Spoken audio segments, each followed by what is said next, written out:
become more human over time. Impressive! The mouse's visit has made daughter more interested in the outside world, questioning mother if she might be wrong about it being dangerous out there. How she could know without actually going out there herself. She responds that it would be too dangerous for her to go out there and would probably ultimately wind up getting incinerated like her little friend.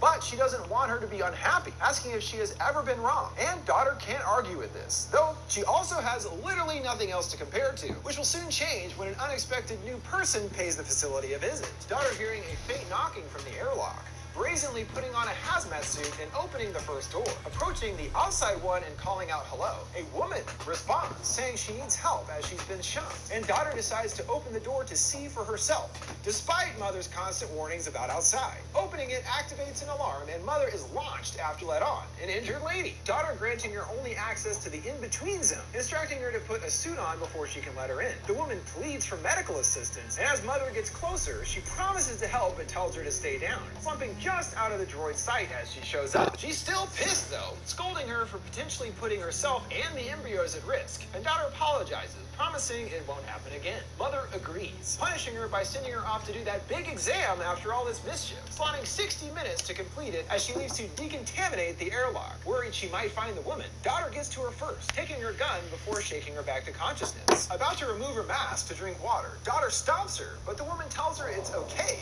removing it to take a drink without incident. Also against everything mother has told her, and more questions are raised about what she's been told, asking how she's unaffected by the contagion. The woman, confused, asks who put that in your head, and it's starting to really look like maybe mother ain't always right after all. She sneaks the woman through the halls, hiding her in the furnace room, and scours the infirmary for supplies, making a mess in the process, hurriedly cleaning it up, hearing the clunky footsteps of mother approaching, and manages to hide as she passes by to, the furnace room, to incinerate a mask found at the airlock, which is also where the woman is currently hiding, who flips out upon seeing the droid and flees. And when daughter tracks her down, she explains why, as there are apparently several other droids that look exactly like mother outside called dozers, who have been tracking down and killing any surviving humans. This idea confuses daughter, as she's only known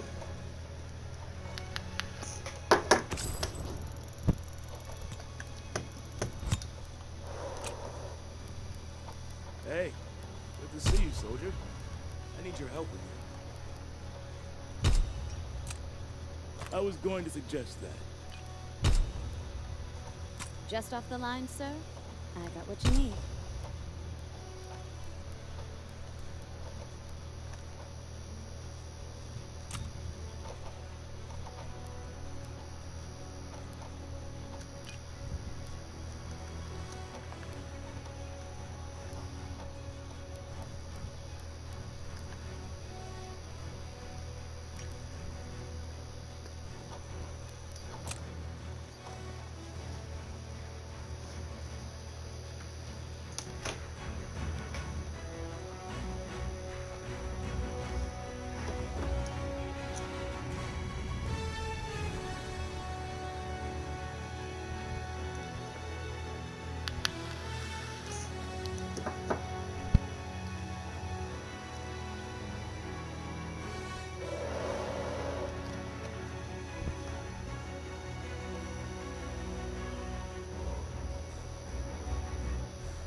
mother outside called dozers, who have been tracking down and killing any surviving humans. This idea confuses daughter, as she's only known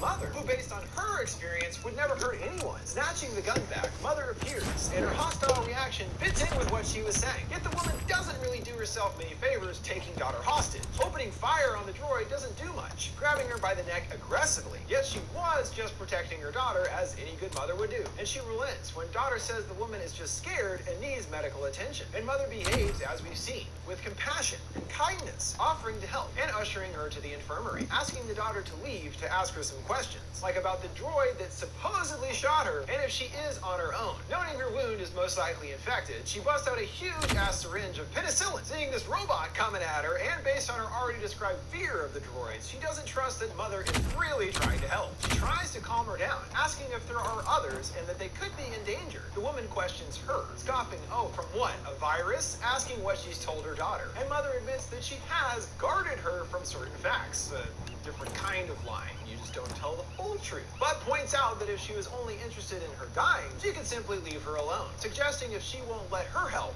to at least help herself. Daughter confronts her about there being another person, which is in defiance of what she's been told, and she assures her that she's just as surprised as she is, and reaffirms that it is dangerous outside. When the conversation turns to potentially others in the woman's party, she offers to take them in, but she won't be able to find them without the woman's help. Naturally, the daughter knows she'll talk to her, and is further inspired to do so when finding a book in her, but you are still alive, so maybe things aren't so bad here, and assures her that Mother is not what she thinks, and that she has taken care of her entire life. The woman begs to differ, as she hasn't seen what others like Mother have done outside, remembering them burning babies and starving families. But daughter is steadfast that Mother isn't like the others. She's gonna need their help sooner rather than later. Mother indicating that her blood is now infected. And while she did finally take the big syringe, she waited too long to prevent things from progressing, and they will now have to perform surgery to remove the slug to save her life. She still won't let the robot near her, yet relents when daughter steps up to perform the operation. Again, I'm like, this 18-year-old is going to perform complicated surgery? Okay, that's kind of asking a lot, but she's perhaps not surprisingly brilliant, and even concocts the method to remove the bullet successfully, however painful the process is. More than enough to make her lose consciousness, waking up later in bed. Daughter informing her that her body is stabilized and that she will be okay after all. Patching her wound plus a TV dinner has convinced her that at least the daughter isn't so bad, admitting that she did right by her in the end, despite all of her reservations, but clarifying that it was her and not the robot that helped. She says she just did what anyone would do, but the woman retorts that she obviously doesn't know people. I'd like to, she innocently and hopefully responds, offering help to anyone else out there in her group. This leads the woman to finally spilling beans about the others in her group, taking sanctuary in a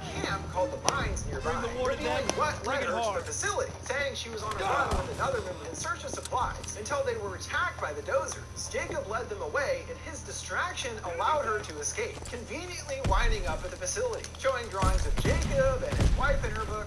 There was others at the camp who found the woman as a baby, taking her in and raising her as their own.